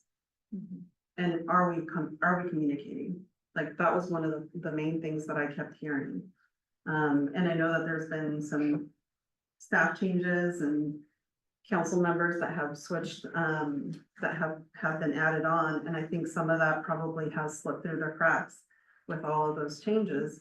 But I think we also need to look at Boardman individually, like this is our town, this is the town that we live in, and are there things that, yes, we want to continue to ask questions and like, is that the best option for us? Absolutely, I just don't think we should be comparing ourselves to other cities when you have cities that have one-way streets. Right? We're not saying we're gonna do one-way streets. We're not saying we're closing off roads completely, right? So I think, one, we want to look at what would be best for us, and I have also witnessed several times, I've had to call law enforcement a few times. Unfortunately, I've seen some, you know, even recently, I thought I was gonna witness, you know, somebody getting run over, who was a student with a clear disability. I ended up calling the school and just saying, hey, I'm concerned because this kid almost got hit. And I think it was Lisa who spoke, you know, there's all sorts of things that we can do, but these are the drivers we have. We have people that are distracted, they're on their phones.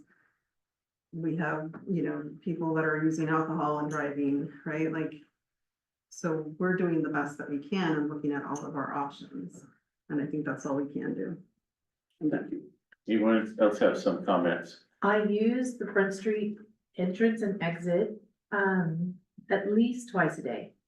And I frequent Sinclair Station. I don't frequent Chevron all that often. And I do go into the C&D on occasion, but I largely spend most of my money at Sinclair. And I can say that I am a proponent of the go around method. I'm willing to go all the way down to Columbia to get a left turn. Because it is so, especially when I have my granddaughter with me, because I think it's so treacherous at Front Street. And I was in a hurry tonight, so I went out at 5:15 and I was paying close attention to this. I could not make a left turn. I was in a queue with 3 other vehicles, waiting and waiting and waiting. My patience was getting thin, like you described in your letter. And I was like, this is ridiculous. And as I rounded the corner, finally getting to make my left turn, I forced the car coming north to slow down and the car coming out of the other side of Front Street to stop and let me go. And when I passed the intersection to the freeway on or off ramp, it was queued all the way back to the freeway. There is a treacherous accident going to happen here. And I'm praying to God it doesn't happen to me, but it's going to happen if we don't do something. And I see it every day, every single day. And sometimes it's my own fault. I'm trying to make a quick right and then a quick left and there's a car coming, but I look so hard in every possible direction and I still miss the car directly across the street who was trying to make a right turn out of front. It's possible. It's just that possible. And just that scary. And I go all the way to Columbia to make a left when I have my granddaughter.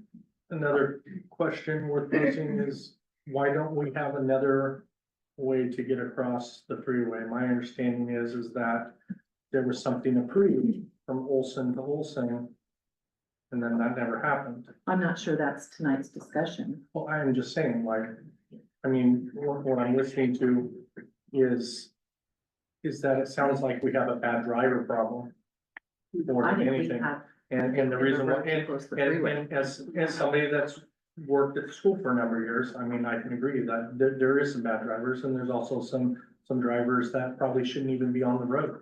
Well, But we have, what we Does allow- anyone else have a comment? We probably should get some other comments. Ethan, you have any comments? That you would like to say? Not really. I'm good at the moment. Karen? No. I do.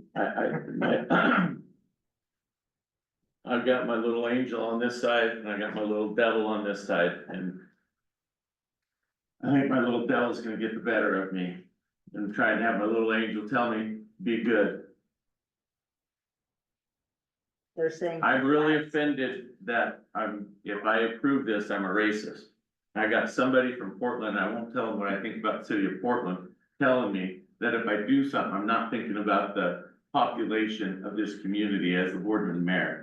That borderline offends me, and I've just been stewing about it, and I have to get it out there. How dare you? Keep your racists on your side, not my side. That's it for that. I am thinking we have an issue. I think that we need to continue to talk about a barrier or whatever it is to protect our citizens in that area. Do we need to follow some guidance, what we got from our just gotta get calmed down here. From our lawyer and our staff about continuing to talk about this. We don't have to build a stoplight right now, but we need to continue to talk about how do we continue to make our city safer in that area. There is no rush to do this. There is no rush. I'm the 26th mayor on that wall, and I've always said I'm really proud of not having a stoplight, but our community is growing. But I think we need to continue to talk. And I think we need to continue to figure out how we can make that area safer, because we have multiple businesses around there. And how do we work together to make it safe? And that should be our number one goal. I get the impact, but you know what? Citizens' lives come before businesses. They really do. They're going to go together. We need to take care of our citizens in our community as well. And how we do that is by working, continuing to talk about it. And it went from stoplight to hawk. I guess it went back to stoplight. I didn't realize that, but it's back to stoplight again. We don't have to put a stoplight in, but we can do other things to make our city safe. And as your mayor, that's what I think we should do. I think we should keep the record open for 2 weeks for additional information. Chew on it some more, talk about it some more. And if we have to do it again, then we do it again. Because why make a mistake by just saying, oh my God, we're gonna do it tonight? No, that's where I'm at. I'm done. So now are you gonna let me talk now that I've? Oh my goodness, you said you didn't want to talk. Yes, I this is didn't think Jennifer. I didn't think I wanted to, but I disagree with the population figures they've quoted here. Because I am so sorry, but we have grown a lot more than PSU says we have. We contest it every time they send out those figures, and they won't listen to us. I think someday, they told me years ago that I could pay to have them come out and do one just for my town. I'm almost thinking that would be a good spending of our money. If we're going to use those figures that are so out of date, acting like that we have hardly any traffic in town. Because we all know, all of you business people know, that your business has increased since 2012. It just has. So we're asking to make a decision on some of the facts that look to me like they need to be a little changed. I guess if I was gonna end up having to make a decision, I would be happy to put a stoplight in, but the medium, we'd have to. I would think that I wouldn't even consider, I'm just gonna say, I just will tell you how I'm thinking about it. All right, I Steve. wouldn't even consider putting a medium in on North Main until I it had a couple of years to work. I'm gonna eventually get South Main done. And by the time You we, mean we are? no, we're gonna do it after. Well, you're gonna get reelected tonight, so I. We are going to get it done. You're not gonna get it done. We are, keep going. So anyway, that way we would have a good chance to look at the traffic patterns and the growth of our community by then. And cause the mediums, I think we're gonna be putting more of a burden, to be honest, on our police department. You know? Those men that we can't hire. You know? Why don't you deputize me? Sure. All right, You so don't need that job too. we have an opportunity. Okay, you have it in front of you what we need to do. I need a motion Well, I'd like on what to, we'd like to do. I'd like to move. Oh, Sorry, we need to close this though. It's closed. it's been, Yeah, no action items, no. well, can't I move? To postpone it for 14 days? That's what we can do. Yeah, We can't do it. whatever you decide to do, we do need that in the form of a motion, yes. Okay, I would like to move that we postpone the final decision or the hearing, keep it open for 14 more days. So can we, Try to get the language right. 2 can weeks. we continue the hearing? Thank you. So Continue you the wanna hearing for close the- 14 more days Okay, you wanna, and then close to any additional information. And then have a staff report on all of the acquired information and meet back on December 3rd. I believe that's our next city council meeting. next council meeting. To, At what time? at 7 o'clock And where? at City Hall. Hall. Is that Chris? Okay. Chris, do you have some input? Yeah, I just want to clarify for the record, because I assume somebody's taking minutes here, that it is the will of the council to hold the record open for additional written evidence for 2 weeks till close of business on November 19th. I'm sorry, yes, November 19th, and then a final staff report on any of that new evidence would be due by close of business on the 26th, and the council will come back then on December 3rd for deliberation and a decision. Would that be your motion? So I don't get to make motions. Hold on, I'm asking Counselor Prophet. That would be my motion, that we continue to keep the written record open for 14 days to close at the end of business on the 19th. And then to have the staff be able to produce a staff report that would be completed by the end of business on the 26th. And the city council to review that information at their meeting at City Hall Council Chambers on December 3rd at 7 p.m. Correct. Okay, I have a motion. Do I have a second? I'll second that. Sure, she takes the easy job. Is there any discussion?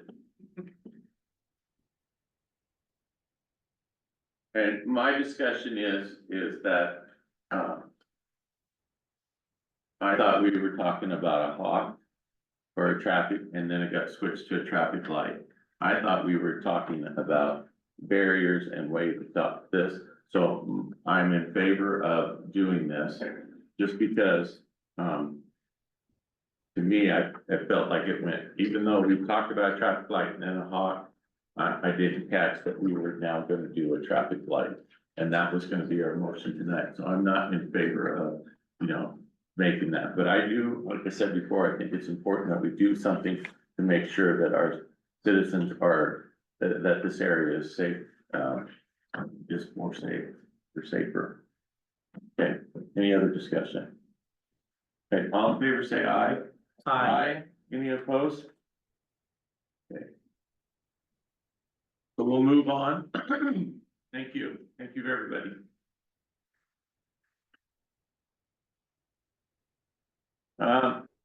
Arelli, introductions. Holy cow. You throw so much. That is just super cool.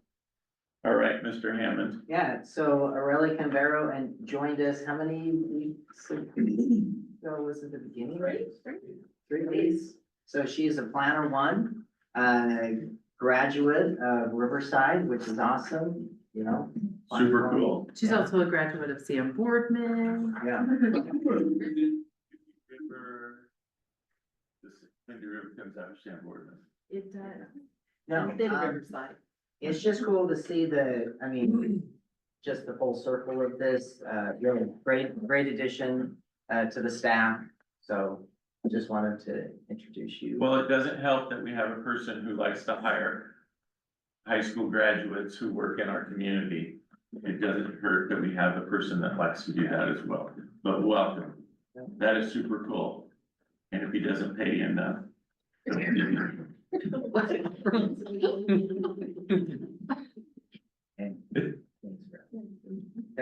Congratulations, super cool.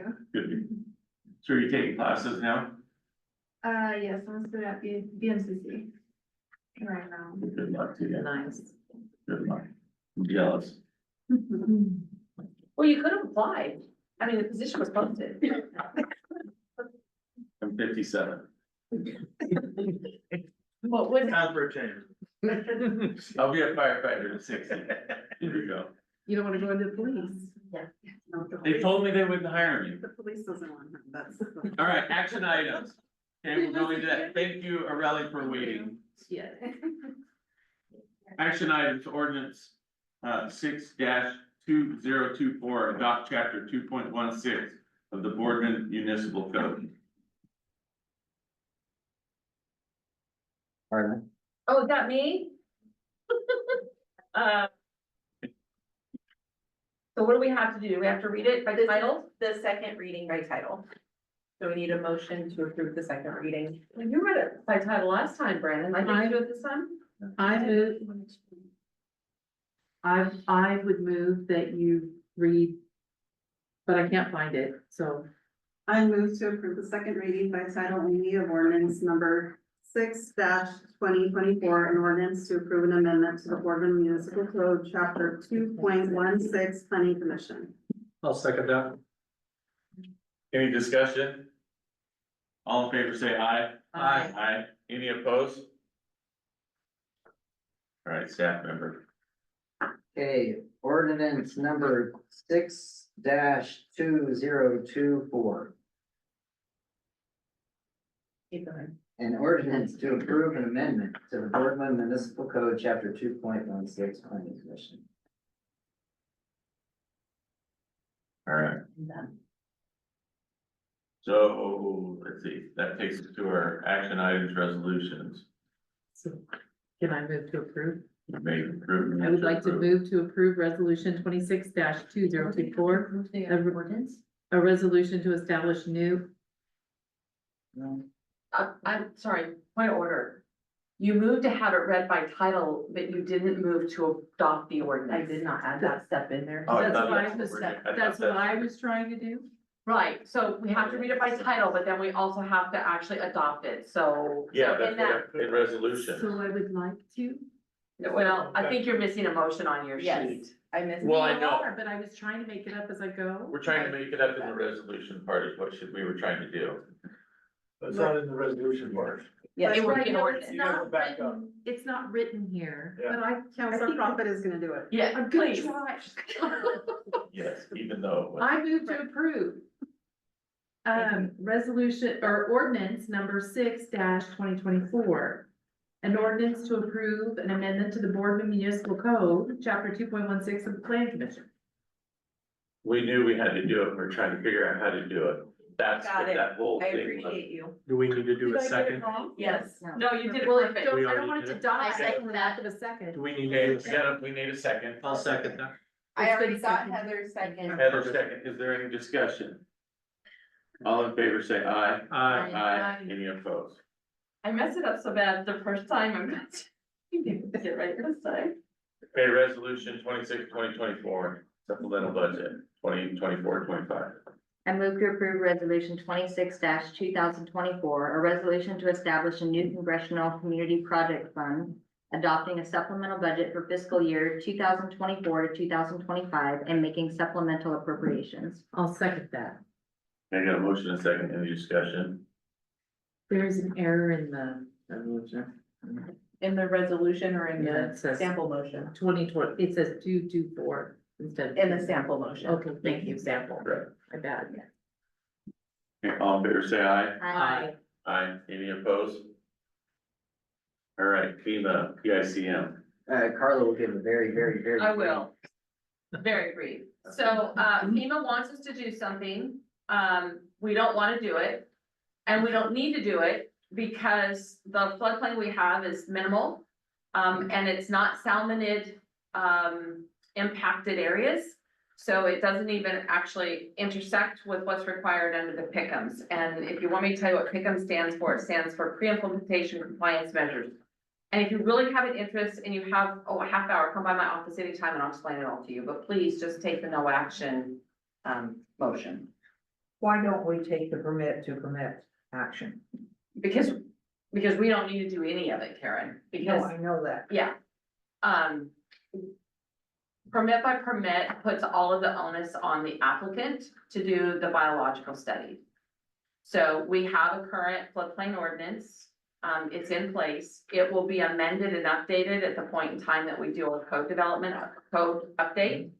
And I think at that point in time, we have to look very clearly at whether or not we need to do a no net loss component to that. But the no net loss is based on the ESA, and I personally don't think it's our responsibility as a local jurisdiction, and I would say this anywhere I worked as a planner. I don't think it's our responsibility to mitigate and manage for endangered species when the federal and state agencies can't tell us what species they should be and where they are. And they're still building this. I mean, it is so preemptive. Right, But- and this is being driven predominantly by the fact that FEMA was sued back in like 2009 or 2011, I don't remember the exact date, but like 15 years ago. They drug their feet, they finally got to the point where they did the buy-off in like 2016, and it's now 2024, and they still haven't figured out how they want communities to address this. Because they know as soon as communities are compelled to adopt this, the other side's gonna sue. I'm just glad we're not Hefner. Or Echo or Stanfield. I mean, it's an ugly thing. Yeah. So Yes. just to clarify though, Carla, it's not that we're not doing anything, it's that we're not taking action at this time, we're going to update. Right. I'm not avoiding the floodplain issues. We do need to update our floodplain ordinance. There are things we do need to do, and they are on the list. Okay. Yeah, but under the PICM, Right. we're taking no action. So it's after 9 o'clock, we are going to finish the action item, or the action item. And then we're gonna get to our public comment, listen to the people who've been waiting patiently for some public comment. And then we're gonna adjourn our meeting. So that's as far as we're gonna go, be able to go tonight, since we're after our 9 o'clock deadline. So I just wanted to announce it and let you know that. So then I'd like to make the motion or whatever we have to do for the FEMA piece. Should be on your should sample be on the motion. page. Sure, no, based on the fact that the city of Boardman has limited floodplain. None of which is identified within a stream that supports salmonid activity. And that our development code will be updated over the next 24 months. I move that the city of Boardman take no action on the request from FEMA. Okay, so we got a motion. I'll second that.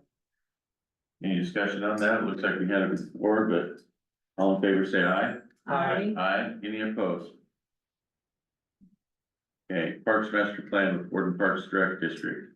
Carla? Yep, me again.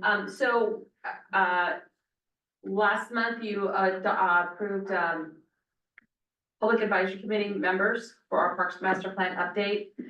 This IGA just kind of memorializes the relationship between the city and the Park District.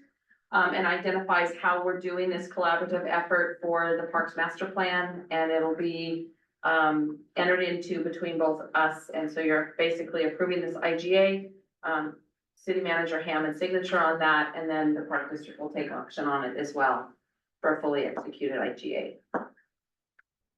I move to approve the intergovernmental agreement between the city of Boardman and the Boardman Parks and Rec District and authorize city manager Brandon Hammond to sign. I'll second that. Okay, got a motion, a second, is there any discussion? All in favor, say aye. Aye. Any opposed?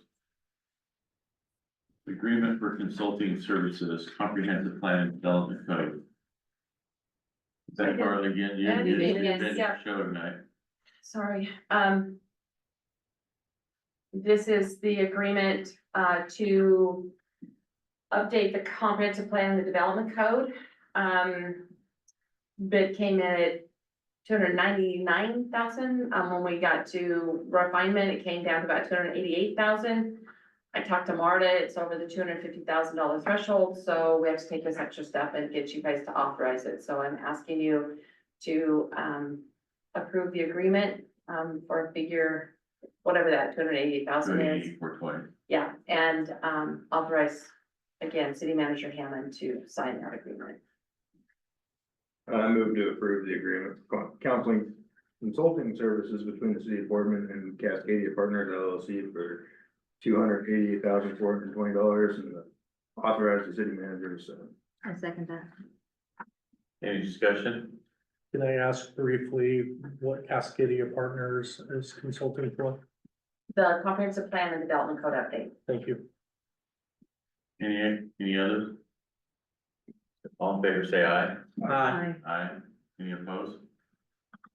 Alright, so, Thank you.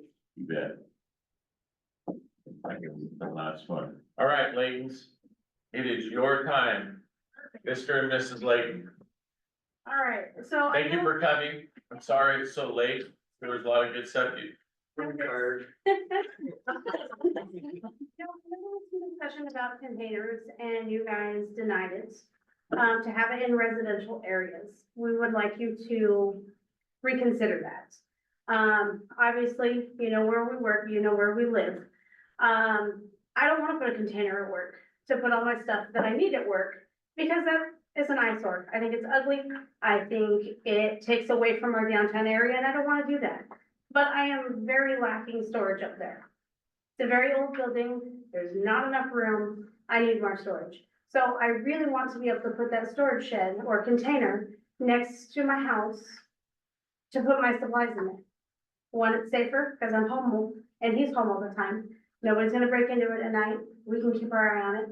It's not such a big in your face of town. I have no problems with painting it the color of my house and putting whatever stipulations on it that you want. Nobody would be living in it, would be strictly for storage. We were told when we first started talking about this that she was gonna come to you guys and tell them the situation, but she just come to you guys and said, are you guys gonna allow containers at residential areas? Well, we need a container for storage. And we will, like she said, we're willing to paint it same color house, put the siding on it, whatever. I don't wanna spend 25, 30 grand on a storage shed, and I can get a container for $3,000. You know, what would you guys do? I'm gonna put it next to my shop. You know, I really don't wanna get into what we talked about because I don't wanna get mad. And I don't wanna take up you guys' time, but it was not good. But like I said, we need a container, And you talked to Mr. Hammond? yes. He told us to put it back in the back by where our garbage cans are. Well, we're gonna lose all our parking on the north side of the building when they build that new road. But they're gonna put parking over by the high school. Well, how many old people are gonna walk from clear over there to our business in the rain? When they can park right next to the building, you know, where the container's gonna go. Put a container that'll take 7 spaces, 6, 7 spaces. Where are our employees gonna park? That's where our employees park too. So, some people walk from over there. But this time of year, there's a lot of old people stop, people like me. crippled up and they can't park clear over there and walk clear over there. So we need to keep our parking spots open. I know I read earlier that we weren't gonna interact, but what I would suggest you do is, to where we could have interaction, is to get on the agenda for next month Okay. and be on the presentation. And then we can interact and we can have discussion and we can talk. Okay. Does that seem fair enough? How about the council? Does that seem fair enough? Mhm. To be able to, yeah, because in the public, and just in the public comment, we really try not to have comments so we can listen. Okay. And then what I'd like to do is invite you back to come back and give a presentation. And then we can have interaction and dialogue with you. And I do believe that's the same thing we did with Mrs. Navarro, it's Miss Navarro. Sorry. All right, thank you. All right, so we're gonna skip all the reports because we have an executive session we need to go to. Isn't that what that says? Yeah. Do we need to, is that something we needed to do? No. So we had the executive session. I didn't see that. Would that be something that we need to, We can wait. a month wouldn't hurt? Nope. Okay, so if that won't hurt, I will adjourn the meeting.